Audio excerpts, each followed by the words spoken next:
ഓരോ നോമ്പ് കാലവും പ്രമേഹ രോഗികളുടെ മനസ്സിൽ പല ആശങ്കകളും ഉണ്ടാകാറുണ്ട്. നോമ്പ് അനുഷ്ഠിക്കാമോ, ഭക്ഷണശീലത്തിലും മറ്റും എന്തൊക്കെയാണ് മാറ്റങ്ങൾ വരുത്തേണ്ടത് തുടങ്ങിയവയൊക്കെയാണ്. മറ്റുള്ള സമയങ്ങളിൽ എന്ന പോലെ റമളാനിലും പ്രമേഹ രോഗികൾ ചില ഭക്ഷണ നിയന്ത്രണങ്ങൾ പാലിക്കേണ്ടത് അത്യാവശ്യമാണ്. ആരോഗ്യമുള്ള ഒരു വ്യക്തി നോമ്പ് അനുഷ്ഠിക്കുമ്പോൾ ഉണ്ടാകുന്നതിനേക്കാൾ കൂടുതൽ മാറ്റങ്ങൾ ഒരു പ്രമേഹ രോഗി നോമ്പെടുക്കുമ്പോൾ ഉണ്ടാകുന്നുണ്ട്.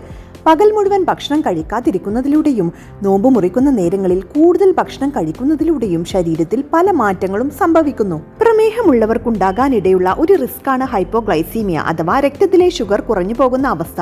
കൈവിറയൽ, അമിതമായ വിയർപ്പ്, തലകറക്കം, ഹൃദയമിടിപ്പ് കൂടുക മുതലായ ലക്ഷണങ്ങൾ കണ്ടാൽ ഇത് ഷുഗർ കുറയുന്നതിന്റെ ലക്ഷണമാവാം. പ്രമേഹമുള്ളവർ നോമ്പെടുക്കുമ്പോൾ പ്രധാനമായിട്ടും ശ്രദ്ധിക്കേണ്ടത് നോമ്പ് തുറന്നതിനു ശേഷം ആവശ്യത്തിനുള്ള വെള്ളം കുടിക്കുക.